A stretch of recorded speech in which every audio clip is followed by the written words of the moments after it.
Hello, everyone. I'm just laughing because somebody asked me today about something I had said in another video, and I say things, and some of them are way out there, some of the things I say, and sometimes it triggers a lot of curiosity, sometimes it triggers a lot of irritation in some people, like, what do you mean about that? I don't know that. Are you just saying that? Are you making that up? Anyway, the question, I don't make things up. The question was about celestial beings and entities dissolving karma for us. Now, I'm just going to go out there and go into this. I know it's probably going to be irritating for a certain community. Like, oh, will you stop talking about things that are not science based? And I don't know what you're talking about. But anyway, I'm just going to be myself and channel that.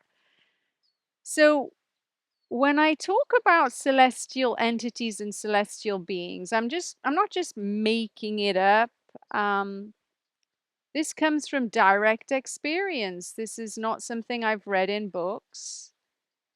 There are certain people that are able to connect to things which exist beyond the body, beyond the mind.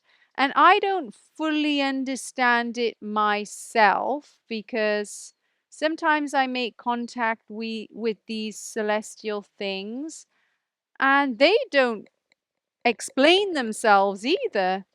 And so I have the experience and I don't know what it is, and it's beautiful and it's interesting, and I don't get caught up in it and try to recreate it in any way, like go to the same place, see if I can make contact again. It just arises spontaneously.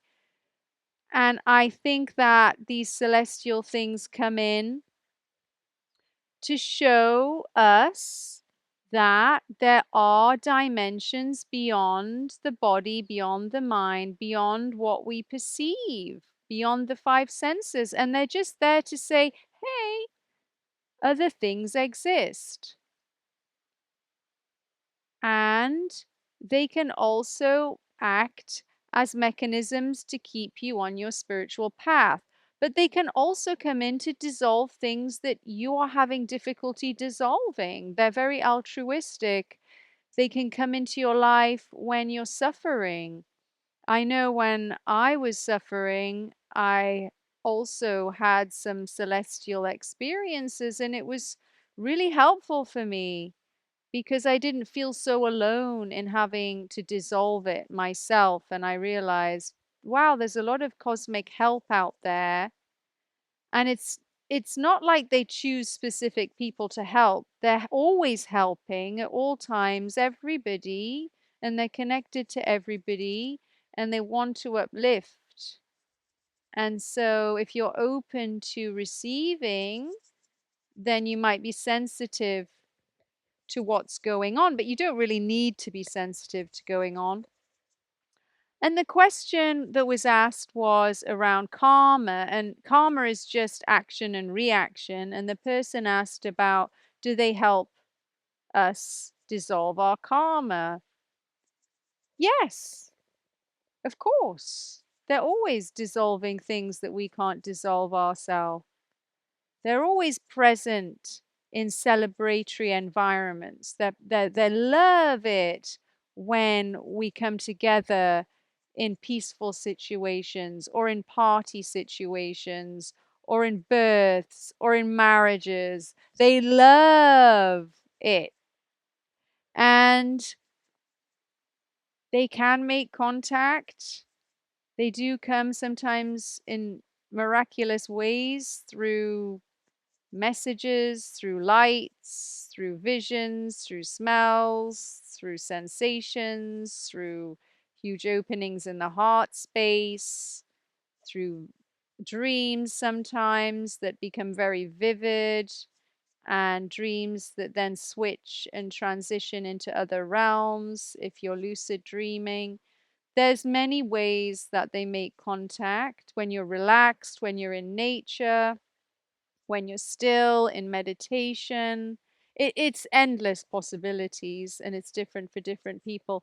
And when we pass away, there's an inevitability to it. When we start to drop our body, they come to help with the process of us transitioning from our body into another dimension. And some people hold on to their body, and so they will come to help with that process. And I've been around people who have passed, and I've sensed that, and I've seen that happen. And I've had near death experiences myself. And so I'll talk about that in another video. But yes, so we're not alone. We're always getting help, and it's not always from physical people, it's from non physical beings. You always think, I need to find a person to help me out. I need to get a physical thing to help me out. But what you fail to understand is there's a lot of non physical things that are way more powerful than physical things that can help you out. And so don't shut that door. You don't need to experience it, but just maybe move into a little bit more of an open minded space that possibly that exists, even if you haven't had a direct experience. And I think that's the way we're moving. We're moving in that direction. Animals see them all the time. I see my cats, and they're always looking around at non-physical entities. So it's really interesting. It's really beautiful. We don't need to get caught up in it.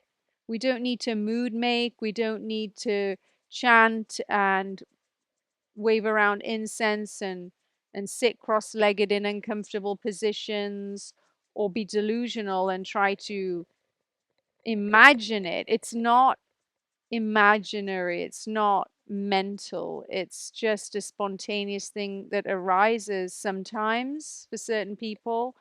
If you have a loved one who's passed, you might sense their presence or see their presence, or a pet. It's not just humans that visit.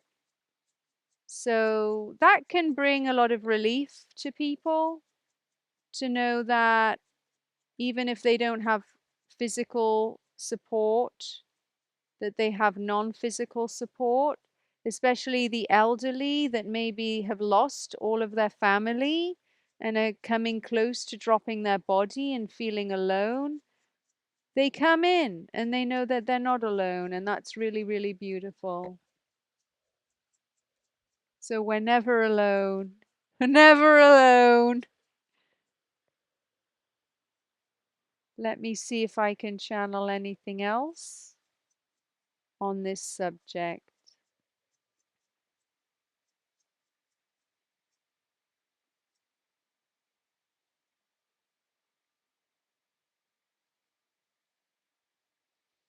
We don't need to go into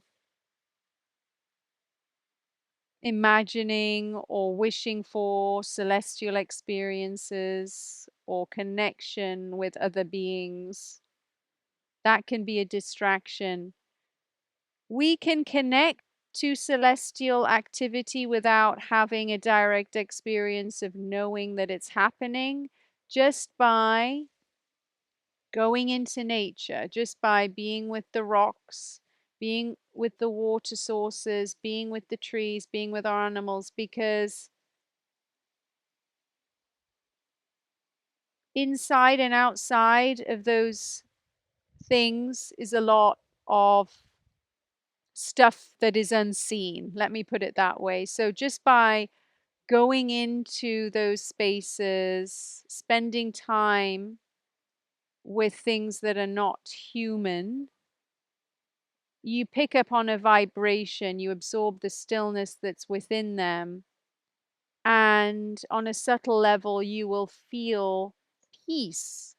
So when you go into nature, even if you're an atheist, or even if you don't believe in certain things and you think it's all nonsense and the people that talk about it like me are lunatics, fine, that's your opinion. But if you go into nature and you feel some relief, which people do, that's because nature's vibrating at a certain level, communicating on a non-verbal level that affects your nervous system and calms you down. And you can go and look at it scientifically and say, oh, it's because of this, Y, X, Y, and Z, and that's great, and that pleases the intellect. But there's a lot of stuff that's happening that's not in the realm of science, that science cannot ever pin down. And just maybe be slightly open to it as a possibility